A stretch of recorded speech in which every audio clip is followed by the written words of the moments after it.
तिथेच आपण एक शिवलिंगाची स्थापना करू. शिवलिंगाची स्थापना झाली, ते सुद्धा ओंकारेश्वरून आणलंय. पण चमत्कार माणूस घडू शकत नाही, ते फक्त परमात्मा घडवू शकतो. कुठलाही माणूस म्हणत मी साधूचे वेश घातले आणि मी चमत्कार करेन, काही करू शकत नाही कोणी. आणि कितीही केलं तरी आपण देव होऊ शकत नाही. आपण माणूसच आहोत. आपण चांगलं कर्म करायचं आणि त्याच्या चरणापाशी बसायला लायक बनायचं, एवढंच आपल्या हातात. नमस्कार मित्रांनो, मी कौस्तुभ स्वागत करीत आहे ट्रॅव्हल विथ कौस्तुभ या यूट्यूब चॅनलमध्ये. मी आहे आज अलिबागमध्ये आणि तुम्हाला एक असं भन्नाट ठिकाण दाखवायला आलेलो आहे. तुम्हाला माहिती आहे का, अलिबाग जवळ असं एक मंदिर आहे जिथे निसर्ग आणि अध्यात्म एकत्र अनुभवायला मिळतं. आज आपण भेट देणार आहोत चौल गावातील शिवदत्त मंदिराला आणि पाहणार आहोत हे ठिकाण इतकं खास का आहे.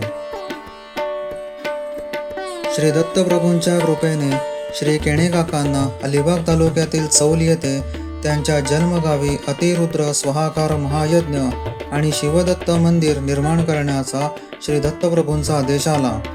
मंदिराला लाभलेला शांत नयनरम्य परिसर आणि जोडीला अविरत उमटणारी अलौकिक दैवी स्पंदने तसेच ध्यानकक्षात श्रद्धापूर्वक शरणागत भावानुसार ध्यानास बसलेल्या साधकास प्रसन्न अनुभूती देतात.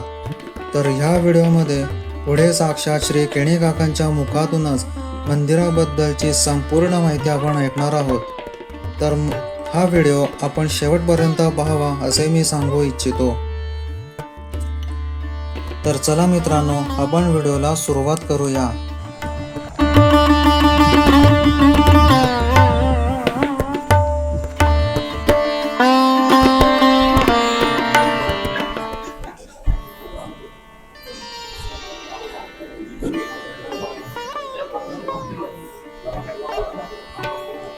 छान अशी रांगोळी काढली इथे.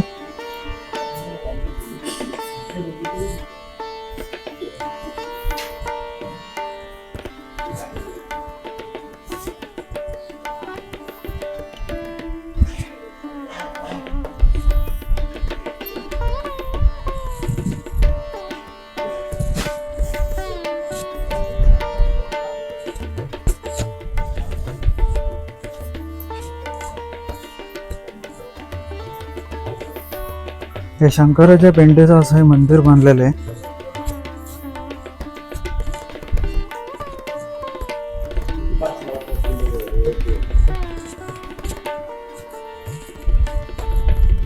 पूर्ण दगडामध्ये मंदिर बांधलेलं आहे.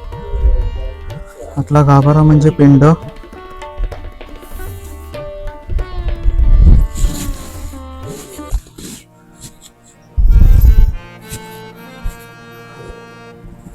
बघू शकता तुम्ही दत्ताचं मंदिर.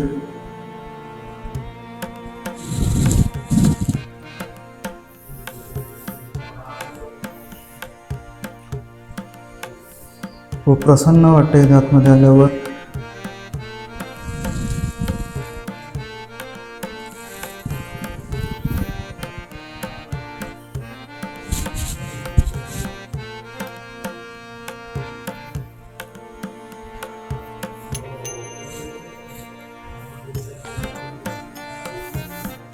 नुकतंच हे मंदिर बांधण्यात आलेलं दिसतंय मला पण, कारण आधी हे मंदिर नव्हतं.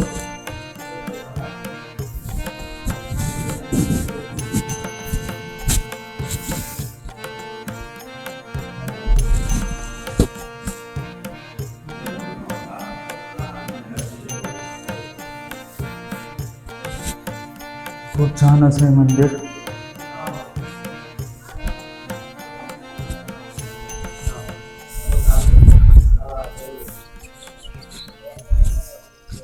पूर्ण गोलाकार असे हे मंदिर बांधले.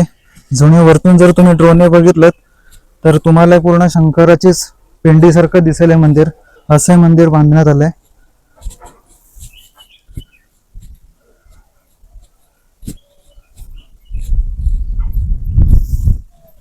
इथे खूप वारा सुटलेला आणि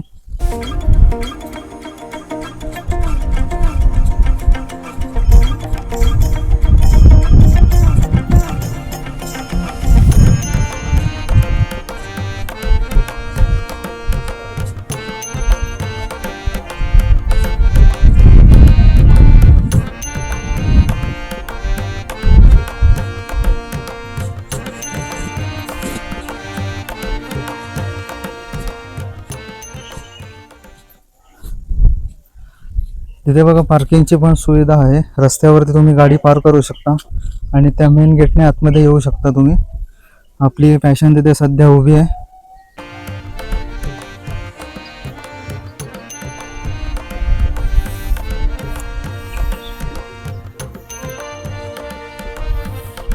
आपल्याकडे ड्रोन नाही म्हणून, नाही तर तुम्हाला ड्रोन वरती उडवून तुम्हाला दाखवलं असतं हे मंदिर कसं दिसतं ते.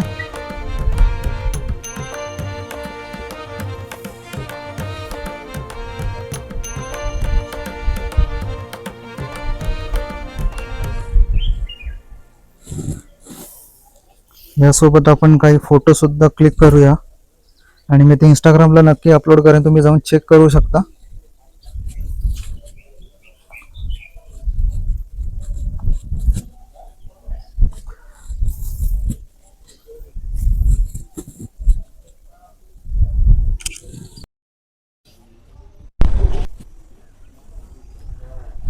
तर मंडळी, तुम्हाला एक गोष्ट सांगायची आहे. इथे बघा, इथं पाय ठेवलं ना तर माझे पाय भाजत आहेत आणि या पांढऱ्या पट्टीवर मी चालायला लागलो की थांबलो ना तरी माझे पाय नाही भाजत आहे. काय माहिती काय जादू आहे याच्यामध्ये. पण इथे पाय ठेवलं तर खूप गरम आहे आणि इथे पाय ठेवलं तर अजिबात गरम लागत नाही आहे. हा नजारा बघा एकदा बाजूचा.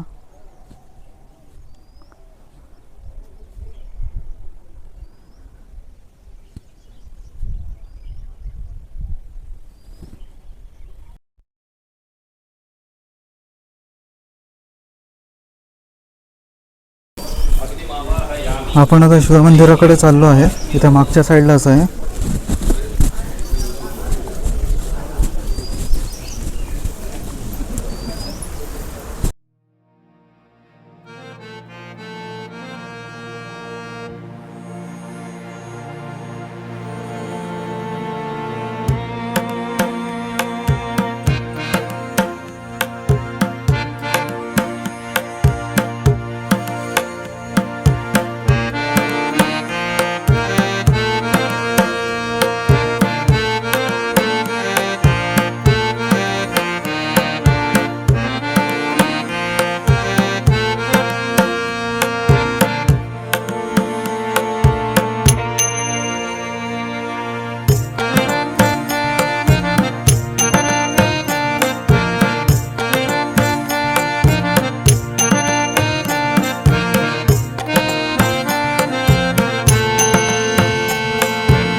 सो अशा प्रकारे आपलं दर्शन झालेलं आहे. इथे छान अशी गार्डन पण मागे बनवलेली आहे आणि पाण्याची वेगळी उत्तम सोय केलेली आहे झाडांसाठी.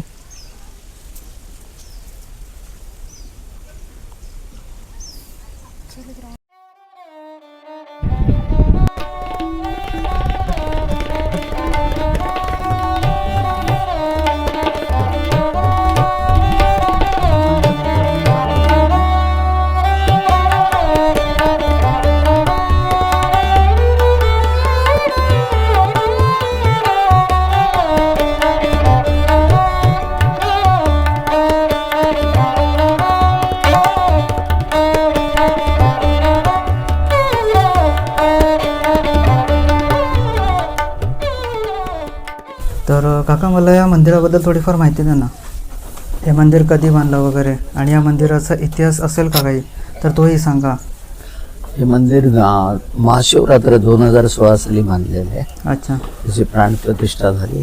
हं. मंदिर महाराजांच्या आज्ञेनुसार शिवलिंगाच्या आकाराचं बांधलं गेलं आहे. अच्छा. त्याच्यामध्ये कुठेही आम्ही आयन किंवा स्लॅब टाकलेलं नाही आहे. हे वैशिष्ट्य आहे मंदिराचं.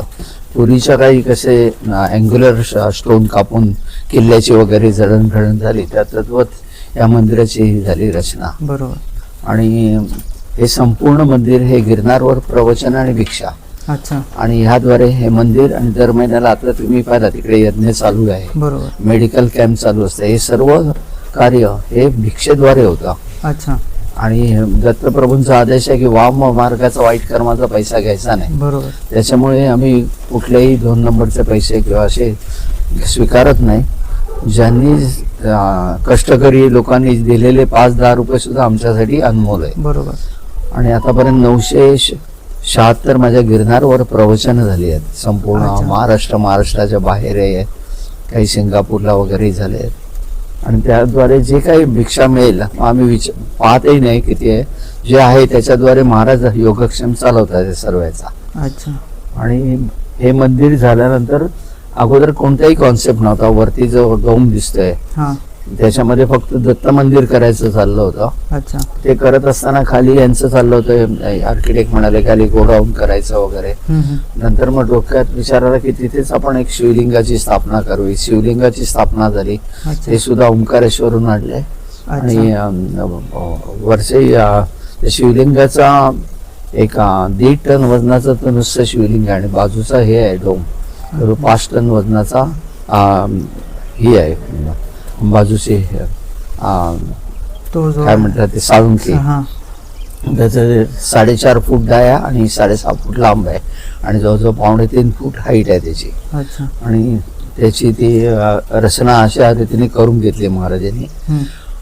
आणि अतिरुद्र स्वाहाकार आमचे 2 झालेले आहेत. आतापर्यंत मंदिर झाल्यानंतर 130 पेक्षा जास्त दर महिन्याचे मासिक यज्ञ आहे. कोविड कालावधीमध्येही झाले. आणि याचं वैशिष्ट्य म्हणजे आम्ही वैयक्तिक संकल्प करत नाही. देश धर्म आणि संस्कृतीसाठी हे यज्ञकर्म होत आहेत. विश्वशांतीसाठी होत आहेत.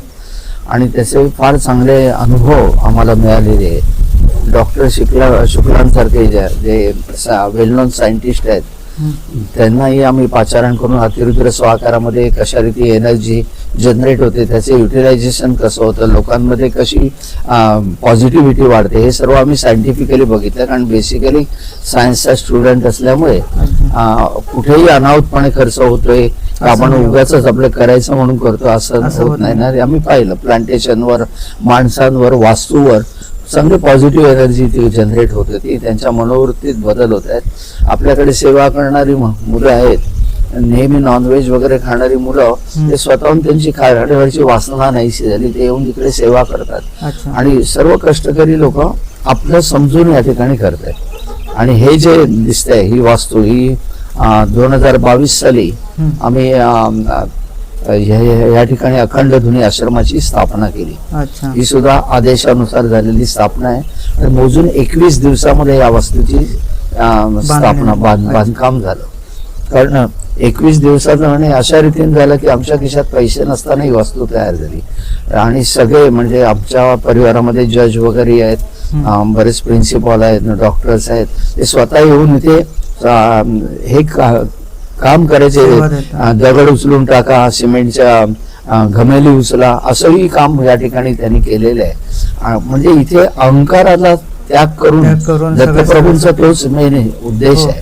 आणि तो त्याला तिलांजली देऊन हे कार्य इथे चाललंय. इथे येणाऱ्या लोकांना तुम्ही आत आल्यावर एंट्री केल्यावर तुम्हाला ती पॉझिटिव्ह एनर्जी जाणवेल. इथे वेगवेगळ्या पद्धतीचे यज्ञ झाले.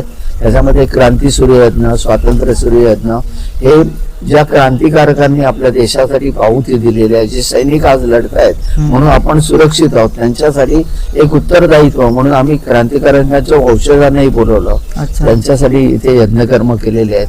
त्या स्वातंत्र्य सैनिकांसाठी केलेले आहेत. देशाची बद्दलचं प्रेम हे न्यू जनरेशनला चांगल्या रीतीने त्यांच्यामध्ये देशभक्ती वाढावी या दृष्टिकोनातून आमचा प्रयत्न चालू आहे. आणि बरेच त्यांच्याकडून ते छोटे मोठे असे आम्ही ऍक्ट करून घेतो. त्यांच्यामध्ये देशभक्ती जे ज्योत प्रज्वलित करण्याचा प्रयत्न करतो. काही वेळा आम्ही संस्कार वर्गही या ठिकाणी घेतलेले आहेत. असं हे कार्य चालू आहे. अच्छा. आणि तुम्ही बोललात की आतापर्यंत हा गिरनारवारी आणि तुम्ही हे पण करतात त्याच्यावरती निरूपण वगैरे असं हा, करतात. गिरनारवारी आणि प्रवचन तुम्ही स्वतः प्रवचन करता का? करतो. कारण बेसिकली काय आपण फक्त चमत्काराच्या मागे धावतो. त्याच्यामध्येही दिल्यानंतर माझ्याही लक्षात आलं, माणसं फक्त चमत्कार हे करायला बघतात, पण चमत्कार माणूस घडवू शकत नाही. ते फक्त परमात्मा घडवू शकतो. कुठलाही माणूस म्हणेल मी साधूचे वेश घातले आणि मी चमत्कार करेन, काही करू शकत नाही कोणी. तर त्यासाठी आपल्याला स्वतःला हे करावं लागणार. तुमची भक्ती जेवढी श्रेष्ठ असेल, त्या भक्तीचं द्योतक काय की तुमच्या जीवनात चमत्कार घडवणारा तो आहे, हे विसरून चालणार नाही. आणि कितीही केलं तरी आपण देव होऊ शकत नाही. आपण माणूसच आहोत. आपण चांगलं कर्म करायचं आणि त्याच्या चरणापाशी बसायला लायक बनायचं, एवढंच आपल्या हातात आहे. बरोबर. तेवढा आपण प्रयत्न करतो. आणि मंदिराचं टायमिंग काय आहे? मंदिर सकाळी 7 ते संध्याकाळी 7 वाजेपर्यंत उघडं असतं. अच्छा. दररोज? अच्छा. दुपारी वगैरे असं आहे? दुपारी खरं यांना दिले 2 तास, पण माणसं येतात, मग कोणी आलं तर नाही बोलता येत नाही, एवढे असं करतात. अच्छा. जनरली आम्ही 1 ते 3 बंद ठेवायला सांगितलं किंवा 1 ते 4 पर्यंत बंद ठेवा, पण येतात माणसं मग ठेवून देतात ते. तर मंडळी, आपण हा व्हिडिओ आता इथेच थांबवत आहोत. हा तुम्हाला व्हिडिओ कसा वाटला हे कमेंट बॉक्समध्ये नक्की मला सांगायला विसरू नका.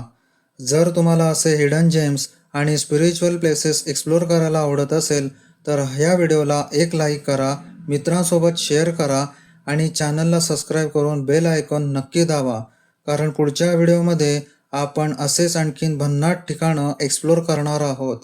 तर चला मित्रांनो, भेटूया एका पुढील नवीन व्हिडिओमध्ये.